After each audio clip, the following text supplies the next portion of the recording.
Hi there, ghoulish gals, gruesome guys, and all you spooky creatures in between. Welcome to episode 4 of My Horror History, the podcast where I chat with guests about their journey through horror, from how they first fell in love with the genre to their favourite fright-filled films. Today, I'm massively excited to be joined by Paul Waller from A Year in Horror. Listeners will know it's my absolute favourite podcast, and I'm over the moon to finally get the chance to talk to Paul about his own journey. So let's get going and discover Paul Waller's horror history. Hi Paul, how are you doing? Fantastic. Thanks for having me. I am so excited to have you on the show because your podcast is my favourite podcast. So Hey! it's my number one. So when you agreed to come on, it was just like, oh wow, this is amazing. And I've been telling everybody I'm so excited. Right. That's great news. Thanks for saying that. I appreciate it. Yeah, I was a little bit nervous because I've not done one like this. This is like a huge old AMA, but I'm sort of when I was reading what's coming up and when I was listening to the other episodes that you've done, I was like, oh, do you know what? This is going to be interesting for me too. So yeah, I can't wait. Great. Well, let's get in there then. So, where did your journey into horror begin? This was difficult because I think it has to begin with music. So when I was a toddler, I was born and raised in Australia. And in 1980, I was five, and Kiss came over and toured Australia. And even though I was like nothing, I was a little child, it had a huge impact. It was on all the telly and all the time.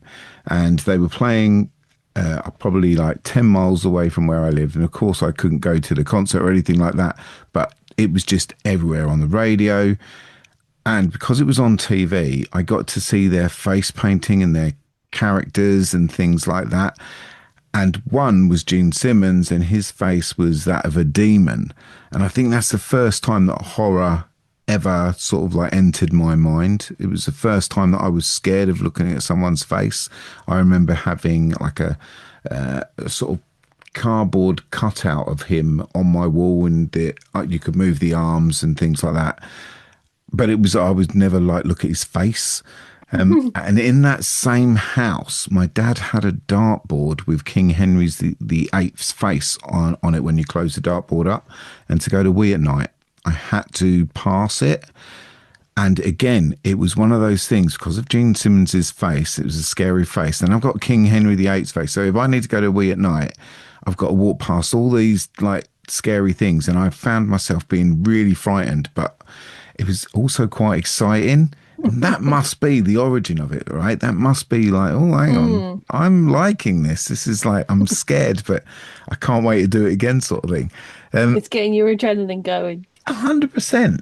And then even before films, when we immigrated over here, I started getting into books, and it was Stephen King books that just like got me into like opening up my imagination completely. And a lot of the things were completely over my head. I was like 9 or 10 at this age. But at the same time, it was like, oh, do you know what? Like, I'm really into this. At 12, I remember reading It. And that's the one that, yeah, there's a lot going on in it. But I just remember, like, this book is so thick, and I got through it and I felt completely satisfied. I was scared in places, and I really bonded with all the characters. And I just thought, this is for me. This horror thing is me. This is going to be my existence from now on, like 12 or 13. So I think it was like Kiss, Henry VIII, Stephen King, and then you get to me. So yeah, that's my horror very beginnings. I think it has to be that. So besides Kiss and Henry VIII and the Stephen King books, was there somebody who kind of introduced you to horror? Was there somebody who introduced you to those Stephen King books, or did you just discover them yourself? No one was with me. No, I was on my own. Like my music taste was shared by my friends, but everything else, I was alone with horror. which I was sort of cool with. I had a really horrible upbringing. Like my parents weren't the best. My dad was really abusive. So what I would do is I would stay in my room as much as I possibly could, just stay out of the way. And I would just start renting VHS. I would just be like, right, this is incredible. The next one, the next one, the next one. And it was one night I went downstairs and my mum and dad were watching a horror film called The Hand, which originally came out in 1981, directed by Oliver Stone, no less, which I found out like a couple of years ago. But it was my very first introduction to watching a horror film. And I was so scared, like I couldn't sleep properly. And like watching it now, you're like, what are you talking about? This is rubbish. But it was that scary. So I had that experience, which was just like on the back burner. And as I say, it's sort of like, why am I so scared? I'm really excited that I was so scared. And because I wouldn't go downstairs, I would just like watch these films again and again and again. And now I would watch like anything you would chuck at me. Yeah, I loved it. I was addicted, but no one was there to hold my hand or help me. It was just me on my own. So The Hand was the first film, the first horror you ever saw then, do you think? Or was there something before that? Do you know what? I don't know exactly. I know the first one that I ever watched properly and watched all the way through, and I was 9, maybe 10. And growing up in the 80s, if you were lucky, again, it wasn't all like horror and nastiness at my house. I got a TV, a little portable TV for Christmas, but I wasn't allowed to watch it at night. But I secretly would like have it really low, and then I would put the blanket over the TV so the light wouldn't come through the door. So it was just me on my own, and I would watch a film. And the first one I remember doing that to was a film called The Swarm. Again, Michael Caine. I don't know why he plays such a pivotal role, but yeah, sort of a janky Killer Bee film. But again, like I went to school. I remember going to school the next day, boasting that I'd watched a horror film, and just, well, pardon the pun, buzzing. I was so chuffed with myself that I'd sat through a whole film because I didn't get through The Hand. It was too much. Too scary. But this, I watched it all and I was so proud and was like, yeah, man, this is me. I think I'd probably seen The Swarm at about the same age. And I'm terrified of bees and wasps. So that one was a hard slog for me. It's the bit where like he disturbs the nest and then he quickly has to run to get under a dustbin. And it's so scary. He's just in that dustbin over his head. And it's one of those American like metal dustbins. And he's just like, oh God, and you can hear the zzz, terrifying. Yeah, I'm well hard. I sat through the whole thing. It's great. So would you say that watching Kiss is probably that first proper horror memory that stuck with you, or would it have been The Swarm or The Hand, or was there another film that felt more pure horror that is like a big sort of horror moment for you in those early years? I think there was a pivotal moment, and it was a creepy thing that happened to me. It wasn't a film, but I think it was something to do with Kiss, but who knows? But it was really weird. And I listened to your episode so far, and one of the guests you had on recently mentioned that they saw a figure. They were in I think it was World War II hospital or something like that. Yeah. And they saw in a corridor a figure walk past and they thought nothing of it. And then the next day they said, oh, yeah, I saw the figure. And everyone was like, no, what figure? So, yeah, there was that. Well, believe it or not, when we immigrated from Australia, we went to live in Hollingbourne in Kent with my grandparents for a few months while we were getting sort of settled here. And they lived in a remote ex-World War II hospital. And we had the attic room. So the whole family was in this attic room. And one night I looked over and I saw like a phantom or something, like with its arms outstretched over my parents' bed. And I blinked my eyes like that to try and get away from it. And I couldn't. it just wouldn't stop. So I put my head under the covers and then put my head out, and it was still there. And then I just put my head under the covers and until the morning, like, was just terrified. And I went to school, and I was so scared at school, I ran away. And they had to send a search party out for me at school. I was just terrified of this thing, and like, no explanation for it. But I was 9. You know, it could have been just like we just immigrated. As my dad's a horrible person. Could be all these sort of traumatic things going on. But it affected me to the point where I'm thinking of it still today, all the time. And I think it infects this love. And it's the most scariest thing, scarier than any film that I've ever been through. All night, I was just under the blankets, little 9-year-old me, like terrified. I can't peek, I can't look. So that was that thing. And it was so weird listening to your other episode when she said she was in an abandoned hospital. And I'm like, whoa, this means something. I work with Linda, and I'm going to love telling her that when I see her on Wednesday at work. She'll be over the moon that somebody had a similar experience to what she had. Those World War II hospitals. Definitely not. How did you go back into that room? If it had been me as a kid, you wouldn't have got me anywhere near that. I would have been kicking and screaming. I don't remember. I remember getting to school, being too scared to be at school, and running away. It's just so long ago, but it was that moment, that traumatic moment. And like, my parents were like, "Oh, don't be stupid." My brother was laughing at me. So, you know, it's that sort of thing. And like, if that happens to you, well, then you want to stay with your family and you don't want to be alone. And I was all the time. Like, so I could. Well, that's all right. Yeah. So it's weird, weird thing. Okay.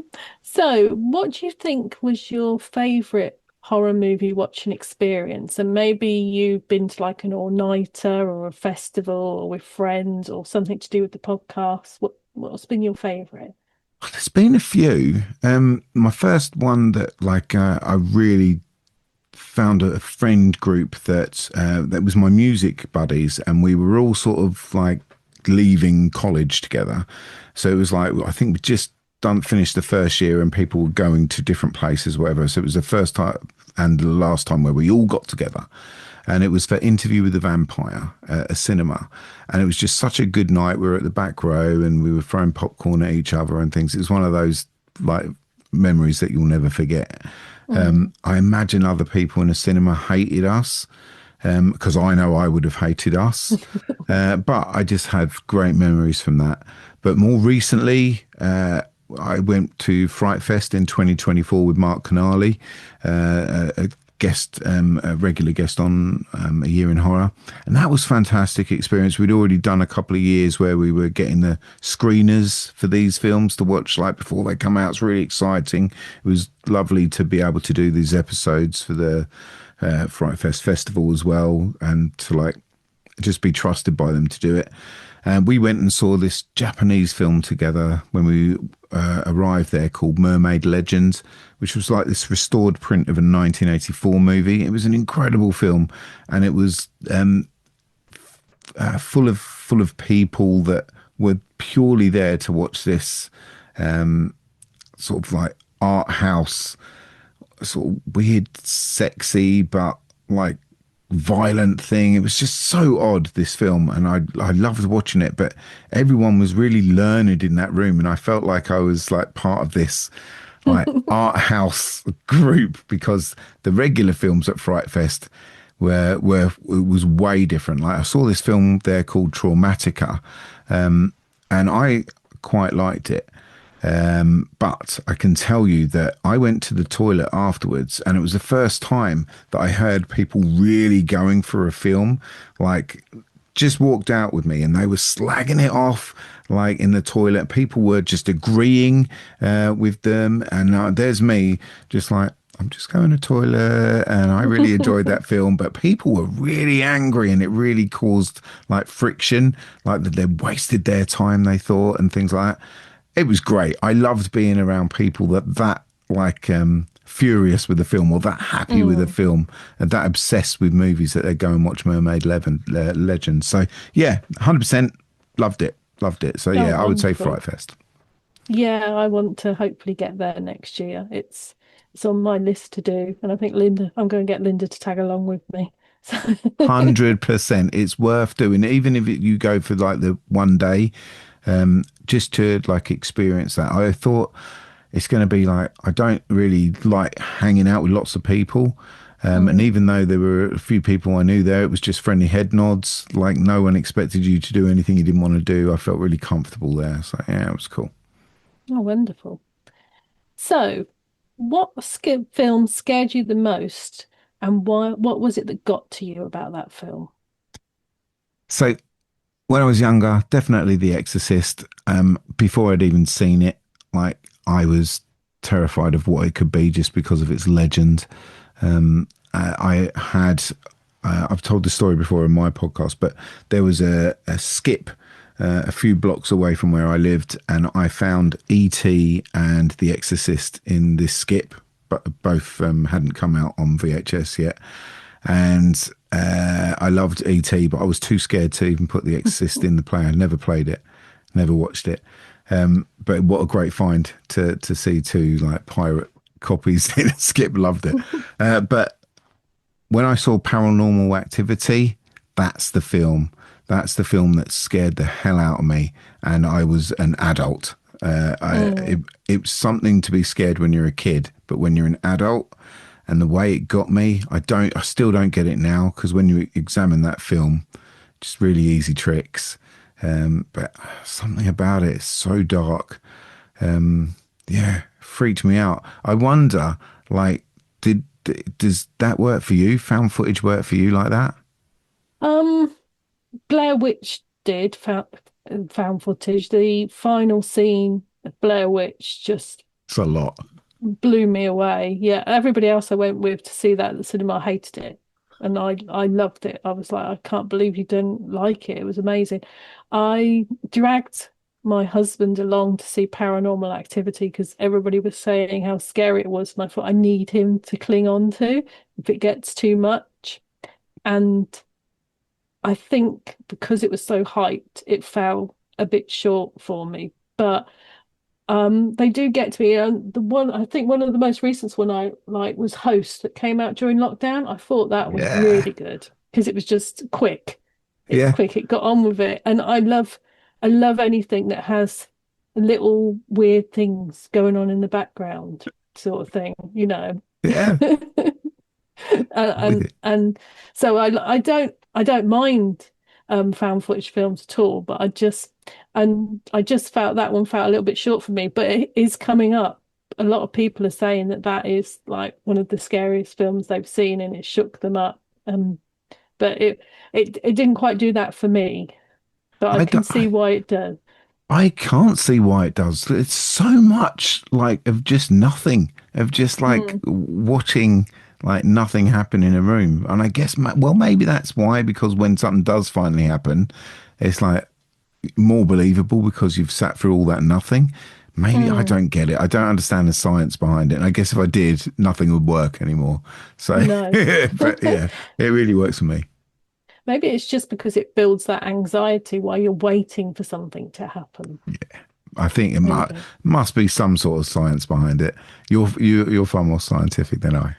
No, I don't think so. Um, so, which horror film had you yelling at the screen, when you're saying, don't go in there or run faster? I find this question interesting when you've said it to other people because I have answers, but I've never had that experience. Like I love the sort of doing the Leonardo DiCaprio pointing at the screen, going, "Oh, that person, I recognize that person," and Claire will go, "Oh, yeah, yeah, yeah," like this. But we never have that experience where we're like, "Shout, no, what you doing? Don't do that." Like it's never actually hit me in that way watching a film, apart from maybe that Interview with the Vampire like screening, like, but that's just because we were in such great like Mm, jollies at that time. But yeah, it's never happened to me. And I really want that to happen. I want to be mhm. that invested that I'm screaming at the film. But no, sadly. I think I do it quite a lot, and I think the one I did it the most was Prince of Darkness. I remember watching that with my boyfriend and our best mate, and we were all screaming that where the guy's out and he's kind of in the alleyway and he's sort of running and clambering to get in, and Alice Cooper's kind of getting closer to Yeah. him, and we were all just screaming like, "Get a move on, get a move on!" And it's really stuck with me, which is why I always ask this question. But like you say, it's not the same experience for everybody. So maybe that will come one day when you'll just feel like you just have to tell somebody not to do something, Yeah, even you'll though. get a stern email from me saying it happened. Um, which horror film has the best jump scare? Are you into a jump scare, or are you one of these people who think they're just a cheap trick? I like cheap tricks. Like Mm, I like it all. Like there's nothing I don't like. Like and there was that classic Exorcist 3 one, which up until like 15 years ago sort of didn't really get mentioned, but there's maybe a couple of lists where it got mentioned, and then now it's picked up speed where people mm, say that's the best ever. That really didn't get me that much. The one that did was Insidious, which is, I think has been brought up on your show before as well. There's it's like ghost walking past a window or something in a bedroom. Really freaked me out. Jaws has got a really good one, mm. with the underwater and the face popping out. That freaked me out. But I think the best one, and I kid thee not, I love this one, and so much that it got me the second time as well. Was a stage show rather than a film, and it's Inside Number Nine, their recent stage show. Even if you know it's coming, it will still get you, and it's just the intro of the thing. It just the lights go dark, and it's for slightly too long, and then you get a big turn like that. Simple. And the whole audience, including me, will scream like a girl. So,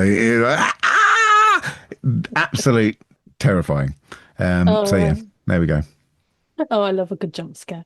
Um, so which film was a complete surprise to you, and was it in a good way or a bad way? There's a film called Plague Dogs from 1982. It's by the same animation team that did Watership Down, I think. So it's the same sort of animation style and same feel as that. It's about a couple of dog friends that are getting tested on, and they manage to escape. And it sounds like, well, what is that? That's not a horror. What is that? I cried and I cried and I cried and I was so scared. And this is like 3 years ago. I watched it, and I watched it with another friend of the pod. I can't get over it. It's trauma all the way through. Like if you're a dog lover and you don't want them to be tested on, these dogs thinking and speaking to each other in English, which Mhm. makes it even worse. Mm. It's just, honestly, it's riveting, absolutely riveting.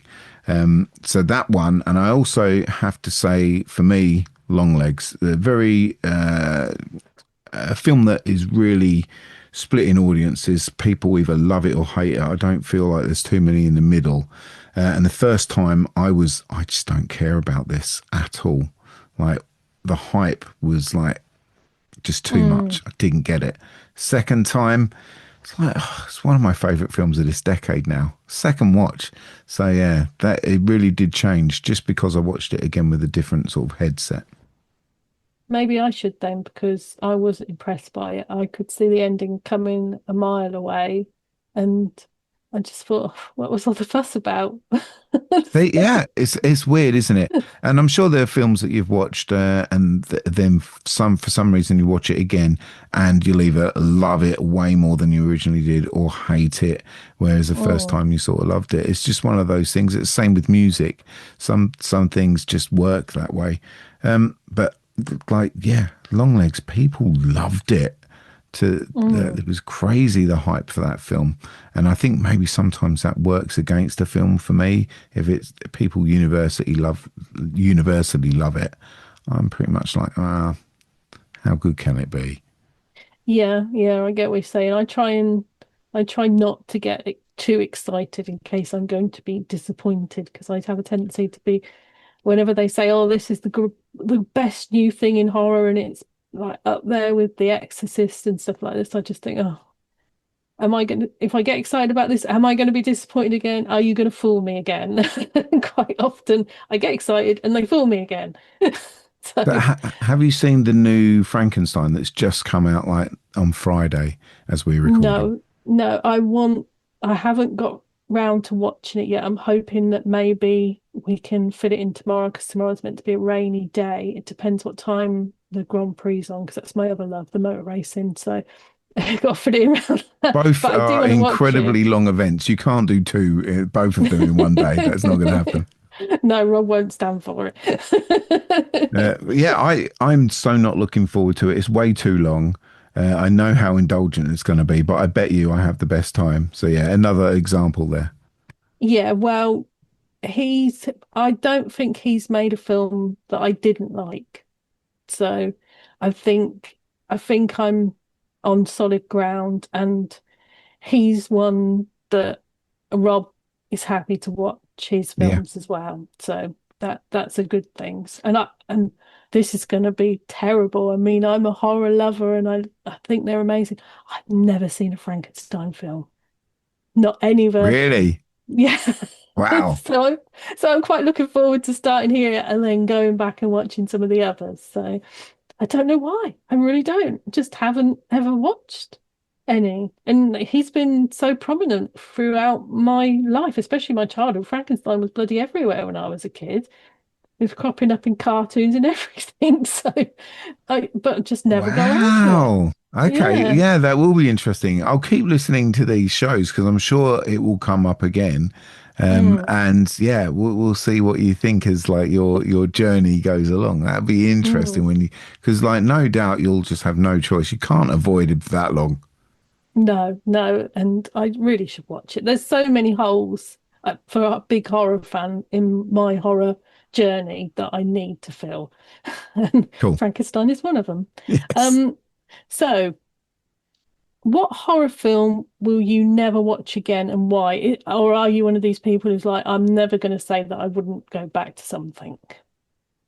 Well, I'll no doubt accidentally have to watch it, or someone will choose it to watch with me. But like again, another film that your podcast has mentioned, the original See No Evil, the one from Denmark. Mm. By the end, I found it so unreasonably unbelievable. I got really angry with it. It's the closest I've ever been to shouting at a screen. I'll tell you that much. I was just not having it. I to the point where I haven't seen the remake, so I haven't And seen that remake is yet. very different. That's the thing. I don't want to be one of these people that misses out because I'm so stubborn. So, but like that original just annoyed me so much. I gave it all the goodwill in the world. People were loving it. And I thought up until like maybe the three quarters of the way point when they could have left, Mm. there was no need to be polite anymore. Like there's no one around, so no one's going to get upset. You don't need to know about it. Off you go. And then they just didn't. And yeah, well, annoying. I'm not having it. Yeah. I'm not having it, Beth. I did shout at the screen, but I did actually think that was a very good film. I know you loved it. Yeah, I know. Yeah. And but you might be happier with the remake. Okay, well, I will give it a go then. Yeah. Yeah. Again, another one that I'll let you know. Yeah. Okay. Which horror film does everybody else love and you just don't get its appeal? Besides the See one we no just spoke evil. about. Yeah, See yeah. no Evil. Um, Halloween 2 from 1981 is really loved. And I don't rate that at all. Hmm. Um, when I went to watch Five Nights at Freddy's, Hmm. people loved it. Um, and that isn't really my sort of thing. I still watch that sort of like big commercial sort of Blumhouse like PG-13 sort of horror.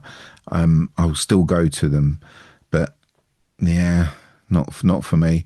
But they're the only ones I can think of like this, especially Halloween 2's.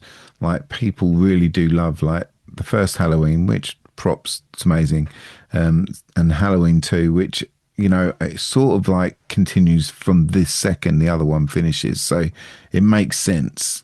But yeah, not for me.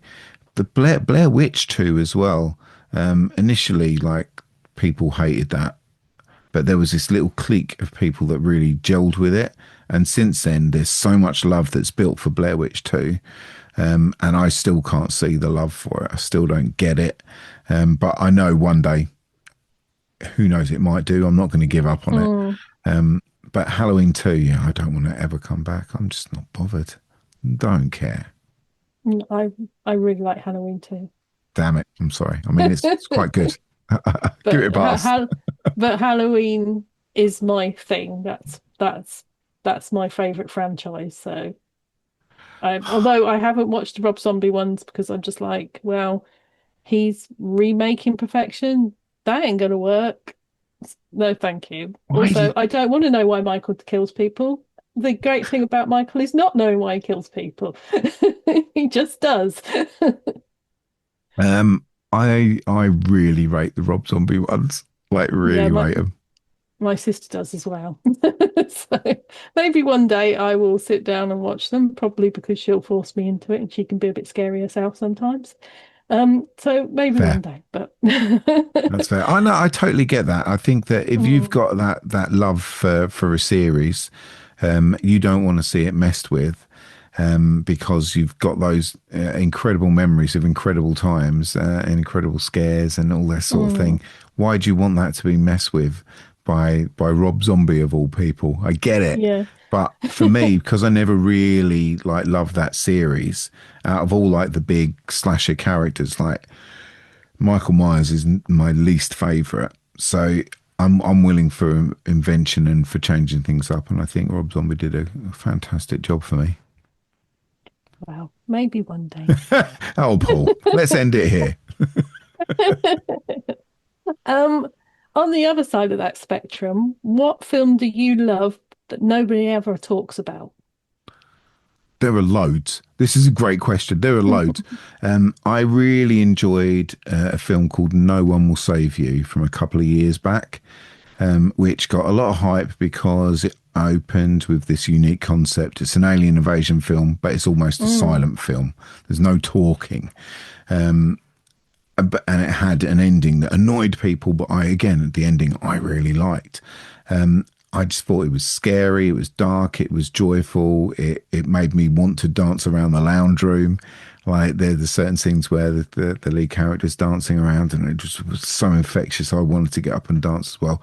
I love getting sucked into a movie like that, and it really did get me. And since its release, people don't talk about it, not even negatively anymore. It's just been forgotten, which annoys me.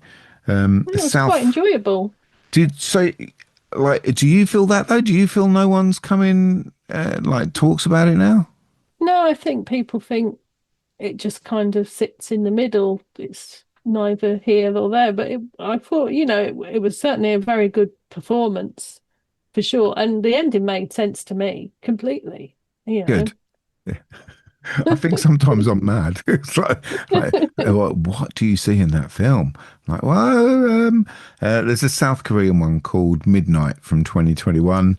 It's about a serial killer chasing this witness through the late night streets of Korea, and just put it on, just thinking, oh God, another Korean film. It's going to be ages. So I sort of try and stay awake. I put them on at like 11. And I just found this one utterly engaging, and it's like, right, okay.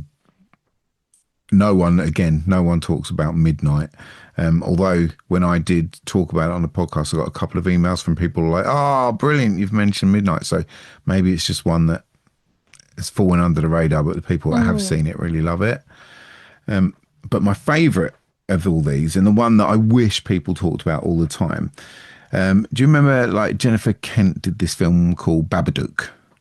Yes. Massive hit, especially at that time we were talking about earlier, where horror like that. What was the phrase? Elevated horror. So it was one of the first of those that people were saying, oh, this is elevated. Well, she followed it up with a film called The Nightingale. And I wouldn't say it's a straight horror. It's about a woman that has a very young child in the Australian outback when it was just being colonised, and what happens when some horrible things happen to her, and it's sort of like a revenge film. It's just amazing. The acting is Mm. incredible. The writing from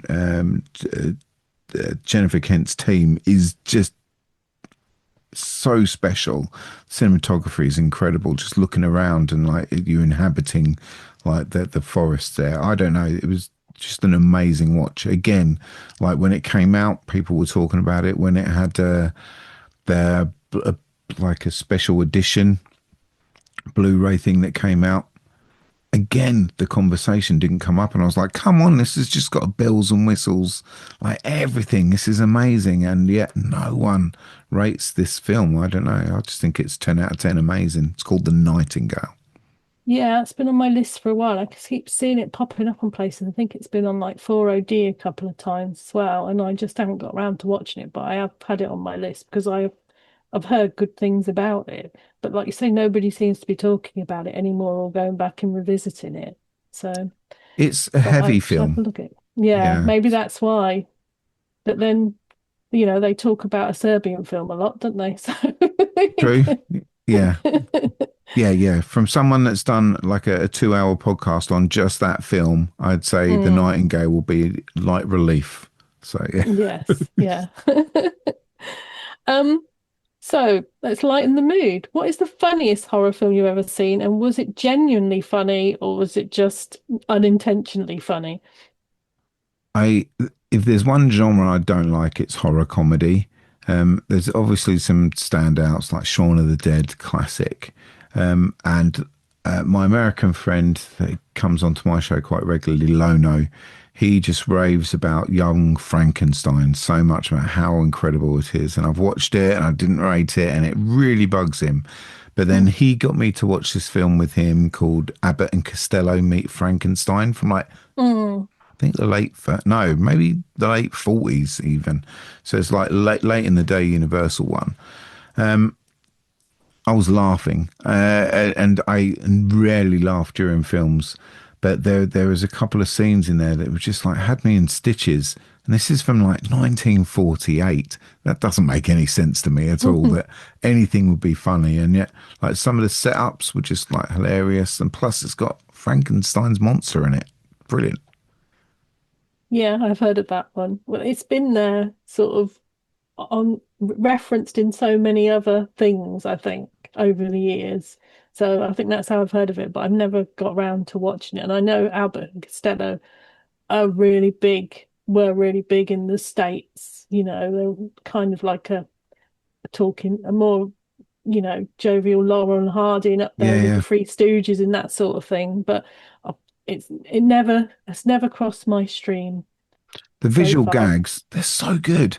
They're so good. Mm. But like, if you'd have said to me, "Oh, you're really going to love this comedy from the 40s," I'd be like, "Come on, no, no," is the answer to that. So, what's your favorite horror themed TV program? Do you watch like TV horror shows? I do, but because of what I do, and I'm watching like 2 or 3 films a day. Mm. On average, last year I worked out it was 2.3 films a day on average that I watch. So it's rarely time if like a TV series comes on, then it's so rare that I'll just get the opportunity to go and watch them now. But every now and again, one of the guests will go, right, do you want to talk about this TV series? And then I'll sit down and watch one and then we can talk about it. So I find that makes it worth my while. But when I Mm. was a kid, when I was growing up, that was different. And it was all them miniseries with Stephen King's name attached to them, like Tommy Knockers, Langoliers. Like you watch Langoliers now, and you sort of like cringe at some of the effects and stuff. But I will watch it like all the way through. You put it on, I'll Mm. 4 hours later, I'll be like, oh, I love that. That's so good. There is so many that Stephen King put his name to that ridiculous. And then, like for instance, the Shining one does not hold a candle to like Kubrick's The Shining, and yet I'll watch it front to back and be like, oh, it's another Stephen King one that I've just ticked off. But for me, I don't know why, the Tommyknockers, really underloved book, really underloved TV series. It's not that great a book. It's not that great a TV series, but I love it. I absolutely love it. So that's my recommendation. Yeah. All right, maybe I'll watch that one day. Right. So, who is your favorite all-time horror villain? So I've already upset you by saying it's not Michael Myers. That's fair enough. I would say it's Pinhead. Mm. He was the first one for me. I really love Freddy Krueger, and like Nightmare on Elm Street was my favorite film until I saw Hellraiser. But I got to interview Doug Bradley, and Oh. it was so great, and I wanted to impress him. But I didn't want to ask him questions that he's been asked a million times before. So I started talking to him about like his appearances in The Bill and Inspector Morse and things like that, and trying to impress him. And he wasn't. He's just been asked everything a million times. No matter what you say to him, it was pointless even interviewing him at all. But it was just like, oh my God, I've got Pinhead in front of me on this screen right now, and we're talking. And like, if 10-year-old me or whatever age I was at the time known that, just imagine, like, that's insane. And it's something I'll never forget. And it felt like for me, like anything else that happens on this podcast that I'm part of, the Year in Horror podcast, I just think it's all gravy now. I've done it. I've like interviewed my number one, like, because Pinhead was everything for me. Like, I completely get like the obsession with people that like have with Art the Clown now, or Chucky 10 years ago, or even back in the olden days, like with Frankenstein's monster and things like that. Like, when you choose one, they stick with you for life. So yeah, I love it. Love it. Um, right. This is a very special question to me. Who is your favorite fearless female? I think that horror is a wonderful space for female performances, and especially over the last decade or so, there's been some amazing performances from females. So, what would you say is your favorite? I've got three. Sorry to keep No, that's okay. extending the length of your episode, but first of all, Barbara Steele in Black Sunday, and also in Piranha. So I don't know why I love her in Piranha, but I do. But Barbara Steele is just something else. An actor that I absolutely love. I had the opportunity to interview her, and I didn't take it because I just was so nervous. There was no way I can do it. And the film that she was like publicizing and that I had to talk to her about was pretty bad. So I didn't want to sort of go into it. And I'm sort of, it's the only time when I've had a chance to interview someone where I didn't do it and I actually feel like, yeah, that's all right. She'll stay as a hero, like forever. I also really rate Karen Black. Best performance, I would say, is Burnt Offerings, but she was also in a film called House of a Thousand Corpses by your favourite and mine, Rob Zombie. And then recently, it's Mia Goth. Like in X and Pearl, she did something that just like I've wished I could like get into an actor like this again. How I used to feel like with I really was into Brad Pitt for a time, and just like would watch whatever he would be in. And now it's Mia Goth. So like as an adult, it's just like, man, Mia Goth is it. Like when she done like X and she played Pearl in X, I was just like, I had no idea it was her. I found out weeks after I'd seen the film sort of thing. And then when she was in Pearl, it was another performance completely. And then I saw her in Infinity Pool, and I was like, wow, like this is something else again. I can't wait to see her in everything she's in. I think we've mentioned that Frankenstein thing. Yeah. She's in that as well. So I can't wait to see that. So I don't know. There's something about her. And it's not just like I'm physically attracted to her. It's something about like the way she can drag you into a film and just be obsessed with like a tick that she might have on her Mm. eyebrow or something, and just opens up the whole different narrative of a film. So clever. She's so outstanding for this current day and age. So she's my current favourite. Wonderful.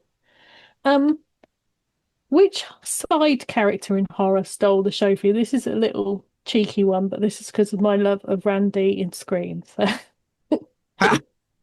I heard you say that as well, and I get that. He's great.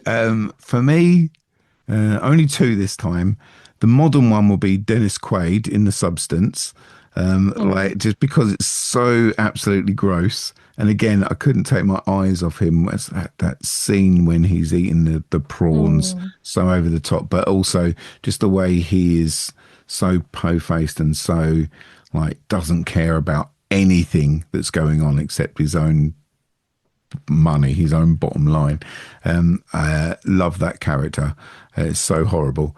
But I'm going to have to go for my main one here will be from a film called The Gate from the 80s. I love the character of Terry, who's played by Lewis Tripp, and he's the little kid who's into all the heavy metal and has a record that he can play backwards.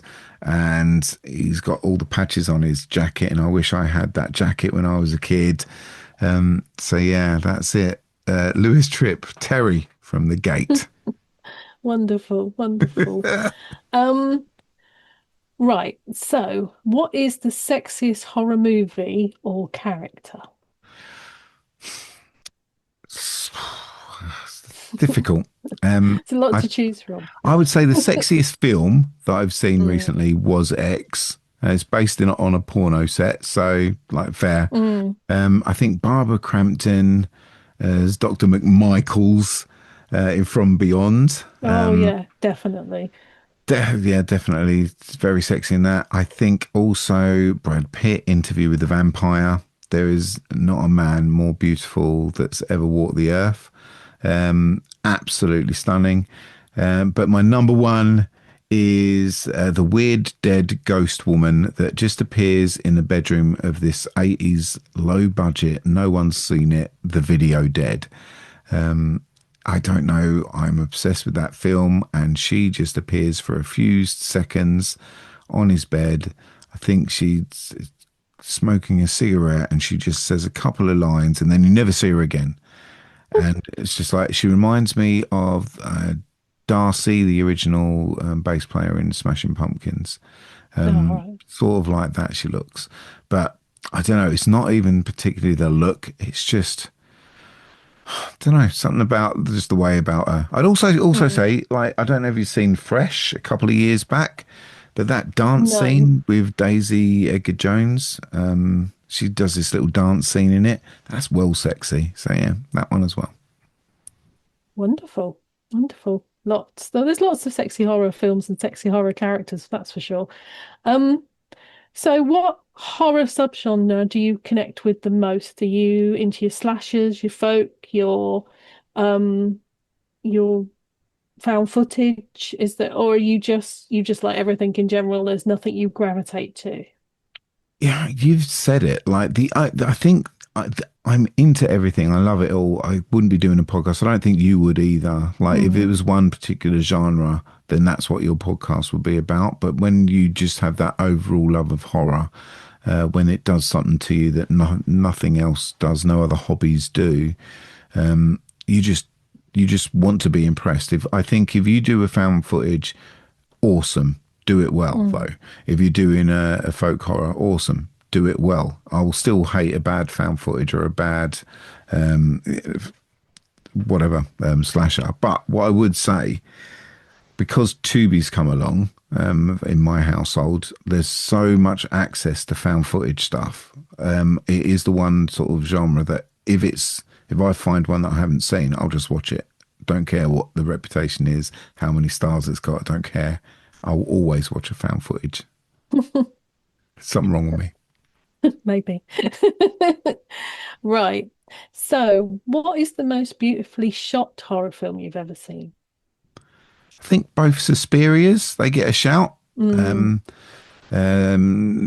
Both of them for different reasons. Creature from the Black Lagoon has this incredible shot in it where the creature is swimming, and underneath we've got the human swimming. That's incredible. I don't know how they did that even to this day. Hagazusa is a film that I saw recently on a blind buy from Arrow Video, a witchy one. I would really recommend just the way that film looks and the way it makes you feel because it looks that way. But I find like you get these films like The Shining with like meticulous shots that are really impressive, and they would have taken not just like hours to sort out, but days and days of study of just like how are we going to make this look good on the screen. But for me, a film like The Evil Dead, the first one, that's like gritty, it's cheaply done, but for me, it's just everything that I want to see on a screen, like in the corners, like how grimy it might be, what is picking up of the cabin. Like, I just think it's masterfully done. I don't know whether they realised how skilled they were at shooting at the time, but No. I just love it. I love that, and I would say so.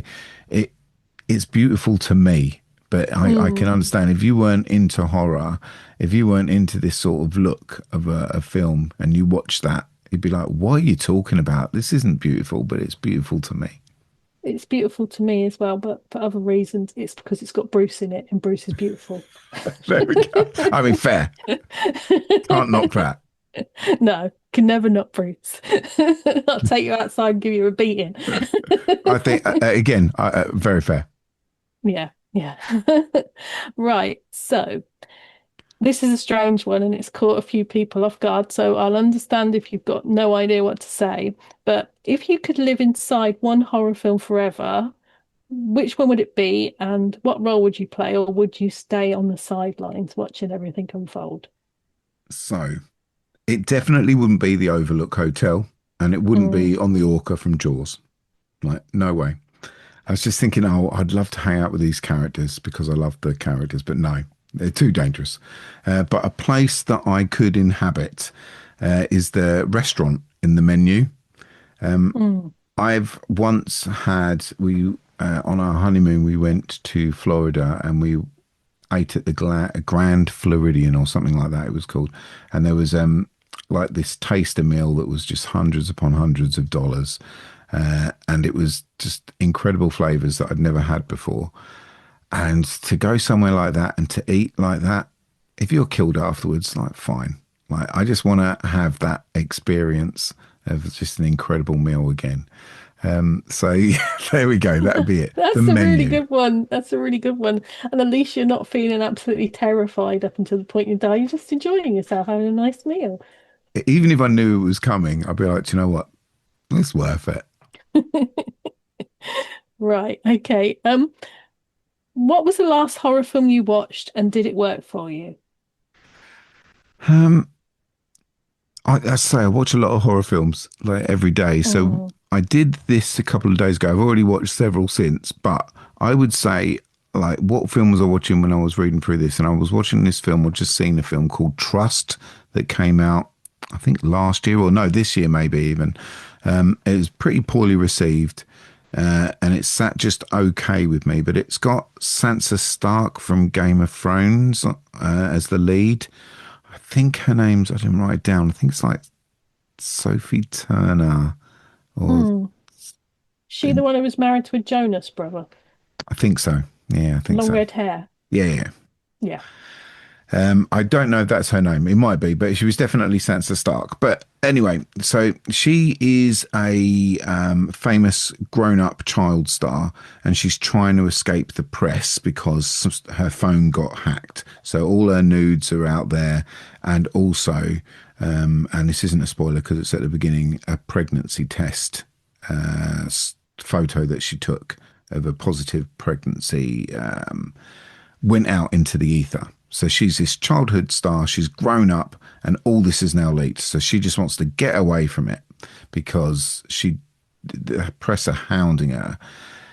So she goes to an Airbnb. So it's an Airbnb horror. So already I'm in. I don't know why I love these things, but I do.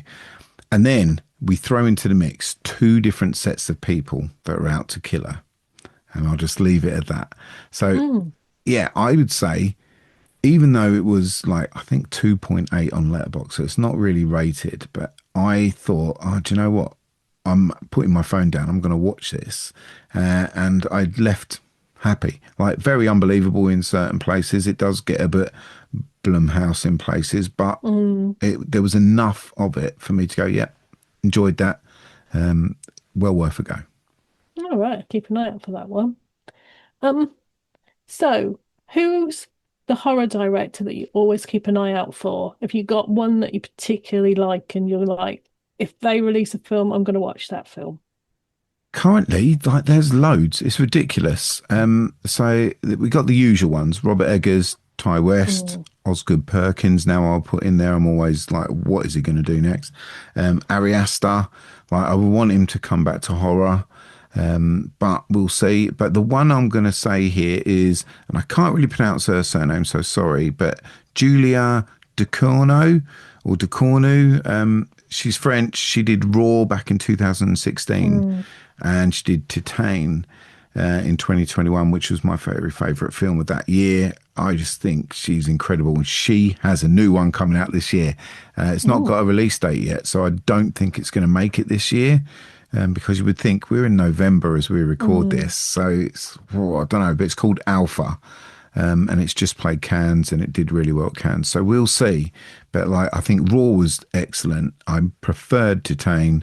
So this is it. This is the run. I can't wait. How good is Alpha going to be?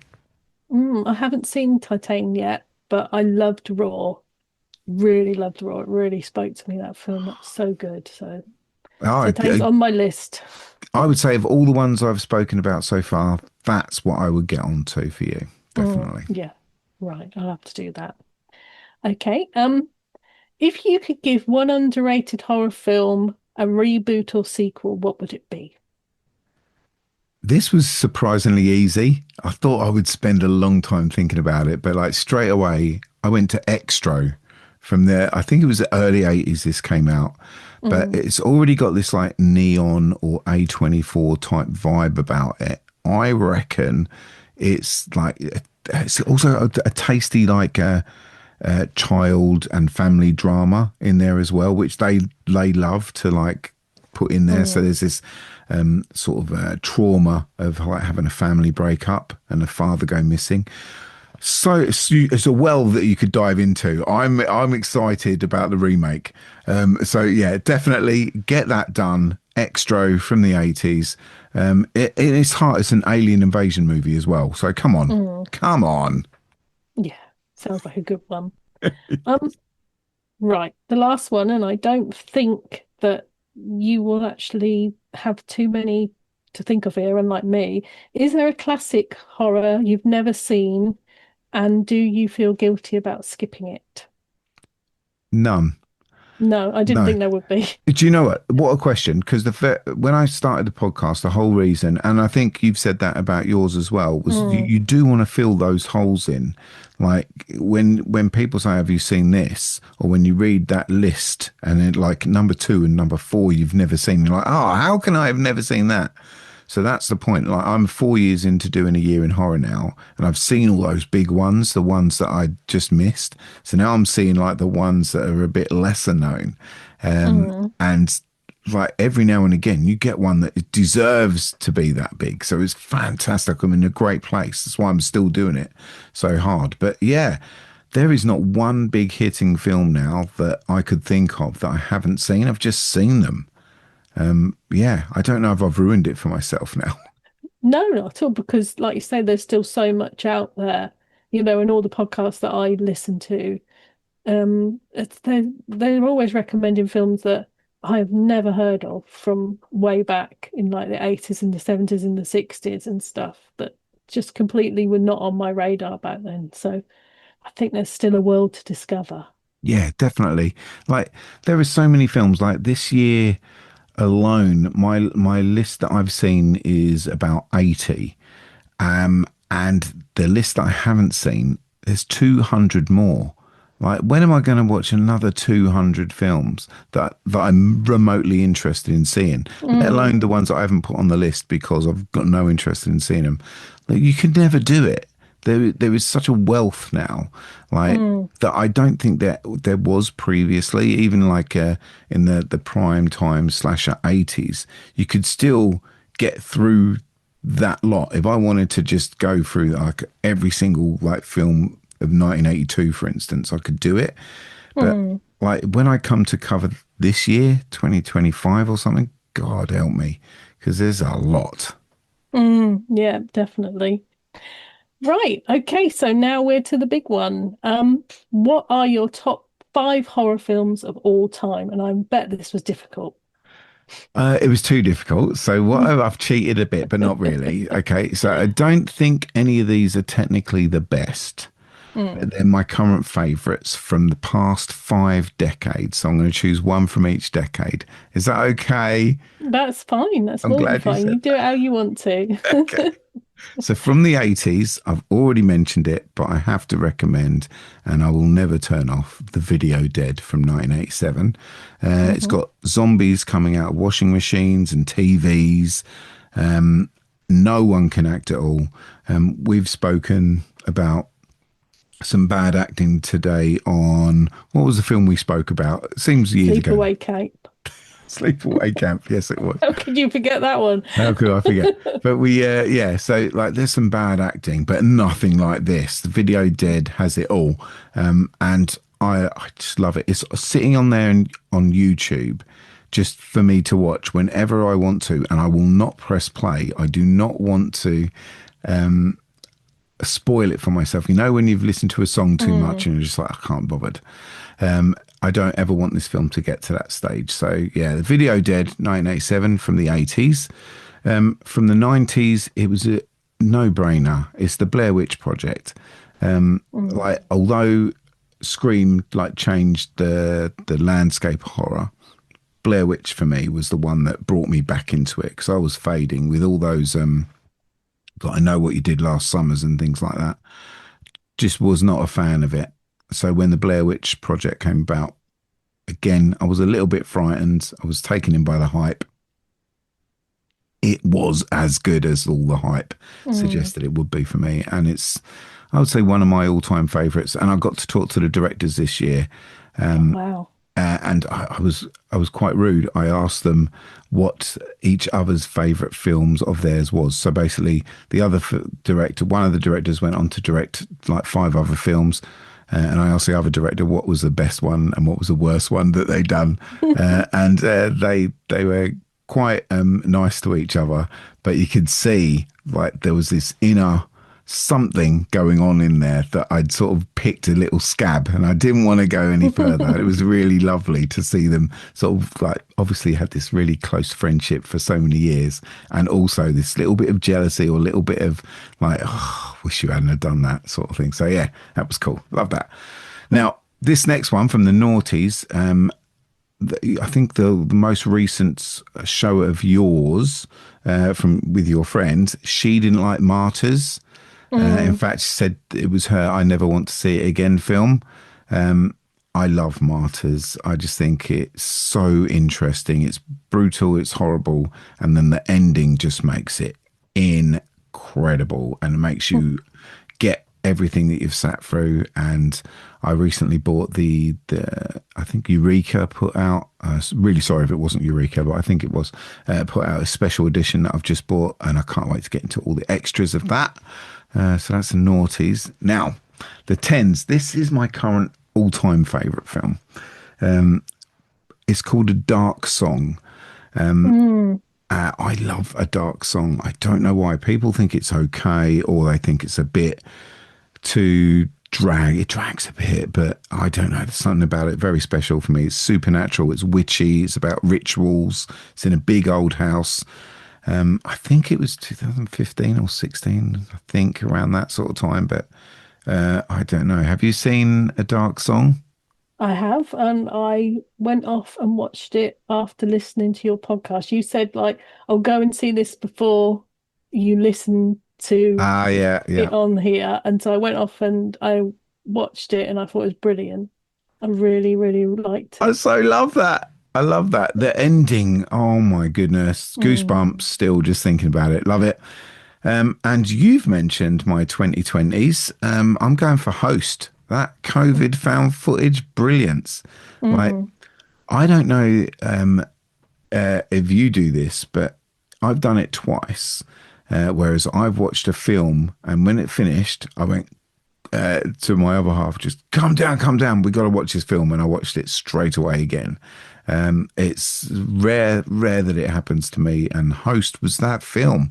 Like, oh my god, I was like in love with it. Couldn't Mm. believe, especially as we were going through like COVID, and we were just scraping for any new stuff that we could get. And this came straight. I think it was straight to Shudder, wasn't it?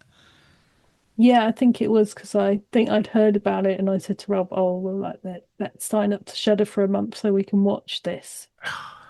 Good call. Good Mm. call. So yeah, there we go. So that's my five: The Video Dead, Blair Witch Project, Martyrs, A Dark Song, and Host. There we go. Wonderful selection. Although I haven't seen Martyrs yet, so I'll get around to that eventually. Well, be in the right frame of mind. Yeah, that's what I've got to get to. Well, thank you so much for spending this time with me. It's been an absolute joy. I've really loved it, and I've loved hearing all about your journey through horror. Bev, thanks for having me. Thank you. Massive thanks to Paul Waller. They say you should never meet your heroes, but that definitely wasn't the case here. Paul was an amazing guest and an absolute joy to chat with. If you haven't listened to A Year in Horror yet, what have you been doing? Get over there now, or I'm going to put a hex on all of you. And here's a little teaser. I believe January's episode will be looking at the year 1983, where I'll be joining Paul as his guest to discuss the wonderfully bonkers sleepaway camp. So keep your ears peeled for that one. Next up, here on My Horror History, I'll be joined by Beck from This Girl Loves Horror and the Girl in the Gay Movie podcast. It's going to be another fantastic conversation you won't want to miss.